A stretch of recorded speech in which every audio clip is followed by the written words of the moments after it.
Assalamualaikum warahmatullahi wabarakatuh. Okey, murid-murid semua, hari ini kita akan masuk dalam tajuk baru dalam sirah tahun 4 dalam buku teks muka surat 13. Jadi ustaz harap murid-murid pun boleh buka buku teks muka surat 13, pelajaran 2 dalam tajuk peperangan Uhud. Okey, murid-murid semua buka buku teks dah.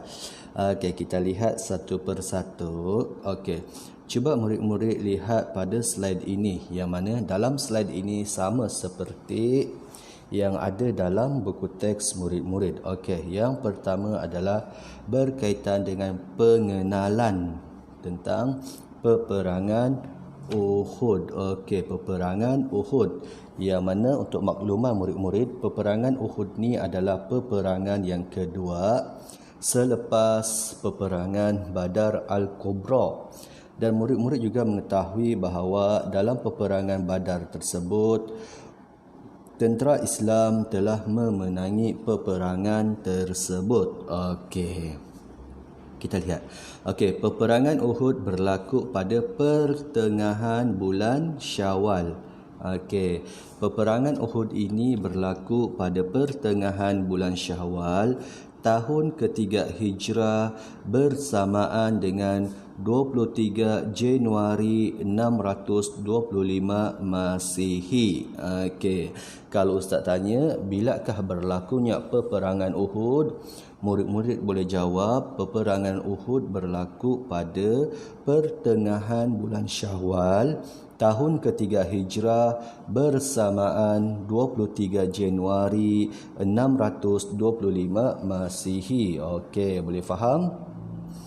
Okey, ia berlaku, okey, di manakah peperangan Uhud ini berlaku? Okey, peperangan Uhud ini berlaku di Bukit Uhud. Okey, ia berlaku di Bukit Uhud berhampiran kota Madinah. Okey, Bukit Uhud tersebut berhampiran dengan kota Madinah. Itu sebab peperangan ini dikenali sebagai peperangan Uhud. Okey, seperti yang ustaz nyatakan tadi, peperangan Uhud merupakan peperangan kedua yang diketuai oleh Rasulullah sallallahu alaihi wasallam selepas perang Badar Kubra.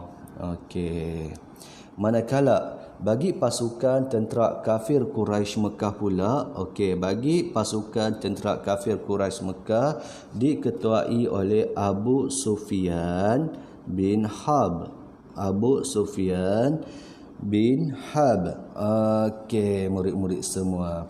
So, jadi bila ustaz tanya murid-murid semua, siapakah yang mengetuai pasukan tentera Islam dalam peperangan Uhud ini, murid-murid boleh bagi tahu ustaz, iaitu Rasulullah sallallahu alaihi wasallam. Manakala untuk tentera kafir Quraisy ini pula diketuai oleh Abu Sufyan bin Harb. Okey.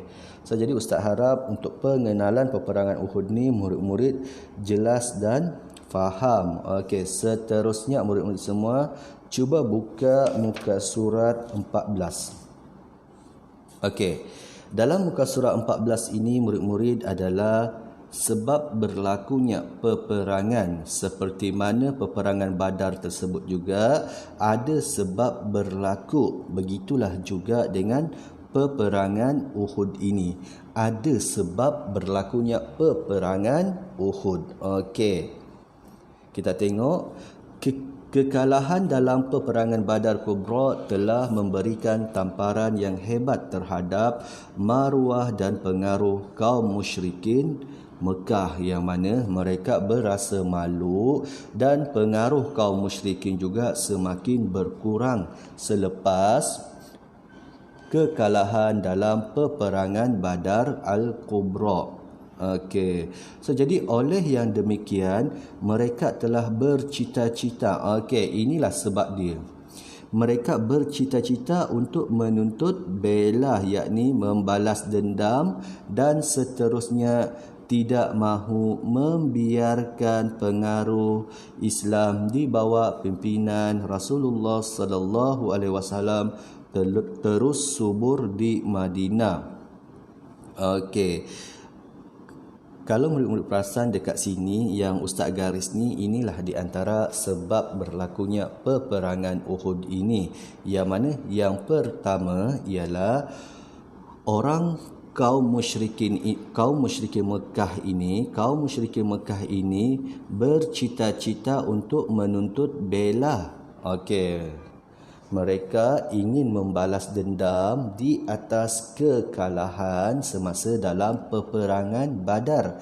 Dan yang kedua sebab berlakunya peperangan Uhud ini ialah kaum musyrikin Mekah tidak mahu membiarkan pengaruh Islam di bawah pimpinan Rasulullah sallallahu alaihi wasallam terus subur di Madinah, ataupun terus banyak yang menyokong Nabi Muhammad sallallahu alaihi wasallam. Okey, yang mana kaum musyrikin Mekah ini berfikir bahawa dengan cara tersebut maruah dan pengaruh mereka akan dapat dipulihkan kembali. Okey, murid-murid semua jelas, boleh faham? Okey, bagus murid-murid kalau jelas. Okey, cuba lihat pada slide ini. Okey, untuk slide seterusnya ini adalah kesimpulan ataupun ringkasan daripada apa yang kita belajar tadi. Okey, yang pertama berkaitan dengan pengenalan peperangan Uhud ini. Okey, peperangan Uhud berlaku pertengahan bulan Syawal tahun ketiga Hijrah, 23 Januari bersamaan 625 Masihi. Tempat berlaku adalah berhampiran Bukit Uhud, berhampiran kota Madinah. Okey, dan ini merupakan peperangan kedua selepas peperangan Badar. Dan untuk ketua peperangan tentera Islam ialah Nabi Muhammad sallallahu alaihi wasallam, dan manakala ketua bagi tentera musyrikin Mekah ialah Abu Sufyan bin Harb. Okey, jelas. Dan seterusnya, untuk sebab berlakunya peperangan ini, murid-murid cuba lihat dekat sini yang Ustaz dah ringkaskan. Okey, sebab berlaku yang pertama, ingin menuntut bela di atas kekalahan dalam peperangan Badar Kubra. Dan yang kedua tidak mahu membenarkan pengaruh Islam semakin subur atau banyak ataupun semakin kuat. Okey, murid-murid semua jelas, boleh faham? Jadi di sini murid-murid semua, untuk pelajaran hari ini cukup sampai di sini saja, insya-Allah. Nanti dah boleh datang ke sekolah, kita akan sambung dalam tajuk yang sama, peperangan Uhud, di bawah tajuk kecil peristiwa peperangan.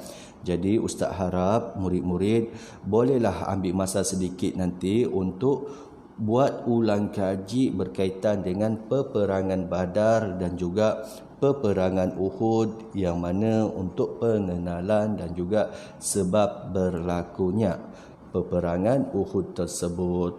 Okey murid-murid, sampai di sini saja kita bertemu hari ini. Insya-Allah kita akan bertemu lagi dalam pelajaran yang akan datang. Assalamualaikum warahmatullahi wabarakatuh.